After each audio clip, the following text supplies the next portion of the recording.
آپ देख रहे हैं मसाइल का हल चैनल।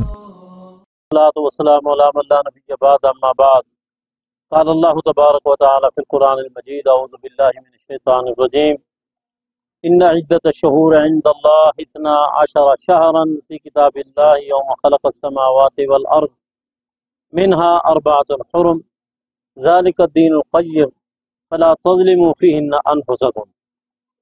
हम्द सना रब्बे कायनात के लिए बेशुमार सलात व सलाम सय्यदुल अंबिया सय्यद वल्द आदम मोहम्मद रसूलुल्लाह सल्लल्लाहु अलैहि वसल्लम की ज़ात पर हम्द सलात के बाद सूरा अत-तौबा और आयत नंबर 36 अल्लाह रब्बुल इज़्ज़त का फरमान इन्ना इद्दत शुहूर इंदल्लाह इस्ना अशरा शहरा, बेशक महीनों की गिनती अल्लाह के यहाँ 12 है। अब सबसे पहला सवाल तो ये है कि महीने 3 तरह के हैं हमारे माशरे में। एक जिनको अरबी कहते हैं, दूसरा जिनको अंग्रेज़ी कहते हैं, और तीसरे वो महीने जिनका ताल्लुक ज़राअत और काश्तकारी के साथ बहुत ज़्यादा है। मोहतरम साथियों, दीनदारी का तकाजा ये है कि हमें इन महीनों को याद भी करना चाहिए और इसके साथ इन महीनों के साथ हमारा दीन जो वाबस्ता है उसका भी हमें इल्म होना चाहिए।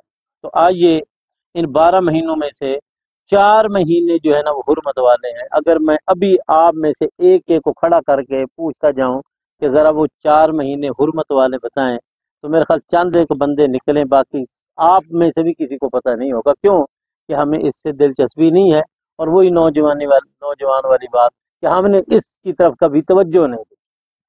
तो आज मैं आपको बता रहा हूँ, चलो आज के बाद तो याद कर लो कि किन महीनों को अल्लाह पाक ने हुर्मत वाला कहा है। वो 3 महीने तो हैं लगातार, ज़ुल्क़ादा, ज़ुल्हिज्जा और मुहर्रम, और चौथा जो है वो है रजब।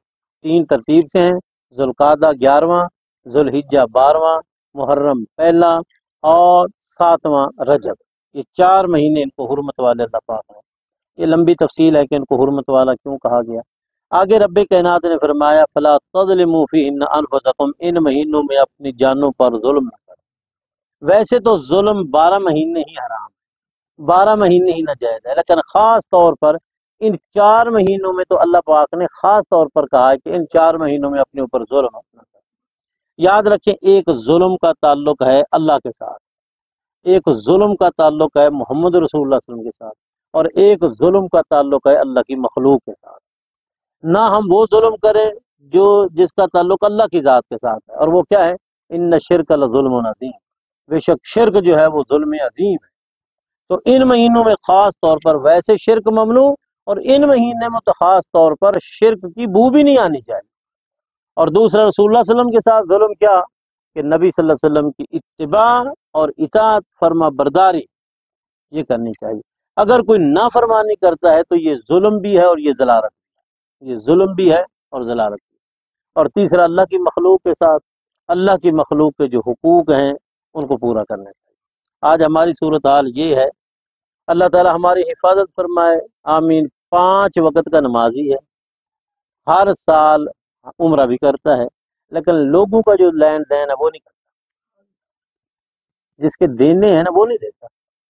5 वक्त का नमाजी भी है, हर साल उम्रे में भी जाता है, लेकिन जिसका देना है उसको नहीं देता। लेन देन के मामले में साफ शफाफ नहीं। और याद रखें, रसूलुल्लाह सल्लल्लाहु अलैहि वसल्लम ने एक जनाजा पढ़ाया, और आपने जनाजा पढ़ाने से पहले पूछा कि इस मरहूम ने किसी का कोई पैसे तो नहीं देने। तो किसी कहने वाले ने कहा भी 1-2 रुपए, जिस तरह हमारे यहाँ 1-2 रुपए दिरहम दीनार। आपने कहा कि मैं इसका जनाजा नहीं पढ़ाता, मैं इसका जनाजा नहीं। फिर एक सहाबी कहने लगा अल्लाह के रसूल सल्लल्लाहु अलैहि वसल्लम ये मेरे जिम्मे, आपने फरमाया ये बरी, कहने लगा बरी। फिर आपने जनाजा पढ़ाया। अगर आज कोई जनाजा पढ़ाने वाला आलिम दीन, इमाम, खतीब, वो पूछ ले कि इसने, पूछ ले क्या, उसको पता हो कि इसने मरने वाले ने लाखों रुपए देने हैं, और वो कह दे कि मैं जनाजा नहीं पढ़ाता, और मय्यत भी मस्जिद की इंतजामिया का हो, मय्यत भी मस्जिद की इंतजामिया का हो, اور وہ کہے کہ میں جنازہ نہیں پڑھاتا، تو اس وقت تو شاید اسے کچھ نہ کہیں، لیکن بعد میں جب مسجد میں آ جائیں گے کہیں گے مولوی صاحب سب کے سامنے ہمیں گندا کیا تو نے، لہذا آپ بوریا بستر اٹھائیں اور جائیں یہاں سے۔ جبکہ رسول اللہ صلی اللہ علیہ وسلم جب فرمایا کہ میں جنازہ نہیں پڑھاتا، کسی صحابی نے یہ بات نہیں کی جو آج ہمارے معاشرے میں۔ اس لیے ساتھیوں، اپنی زندگی میں اپنے لین دین کے معاملے میں سرخرو ہو جاؤ۔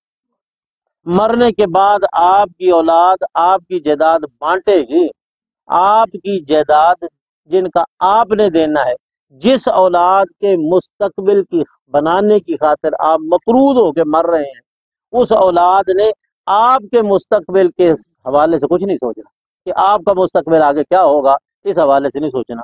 وہ بانٹے گی ضرور، وہ آپ کا قرضہ نہیں اتارے گی، اور قرضہ اتارنے کا معاملہ آیا بھی صحیح تو وہ کہے گا تیرے ذمے ہے، وہ کہے گا تیرے ذمے ہے، وہ کہے گا تیرے ذمے ہے، اور جس کے ذمے ہے وہ تو ہے۔ اس لیے ساتھیوں، روز مرہ کی بنیاد پر آپ کا لین دین کا معاملہ صاف شفاف ہونا چاہیے۔ ایسا نہ ہو کہ اولاد کی وجہ سے مقروض ہو کے مرے، بیوی کی وجہ سے مقروض ہو کے مرے، اپنا اور اولاد کا مستقبل بنانے کی وجہ سے مقروض ہو کے مرے۔ نہ نہ نہ، آپ اتنا ہی مکلف ہیں جتنے آپ کے پاس وسائل ہیں، اس سے زیادہ آپ مکلف نہیں ہیں۔ آپ اپنی زندگی میں اپنے آپ کو صاف شفاف رکھیں۔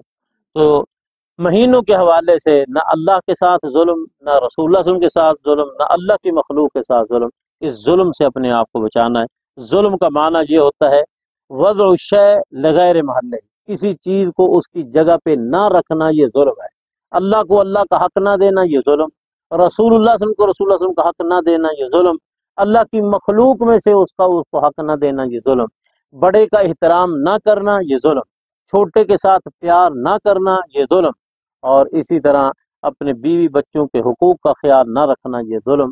ہمیں ہر ظلم سے اپنے آپ کو بچانا ہے، اور رسول اللہ صلی اللہ علیہ وسلم نے فرمایا اب ظلم ظلمات، یہ ایک ظلم جو آپ نے دنیا میں کیا ہے، قیامت کے دن یہ ایک ظلم نہیں ہوگا، یہ ظلمات بن جائے گا۔ یہ ایک اندھیرا نہیں ہوگا، یہ کئی اندھیرے ہوں گے۔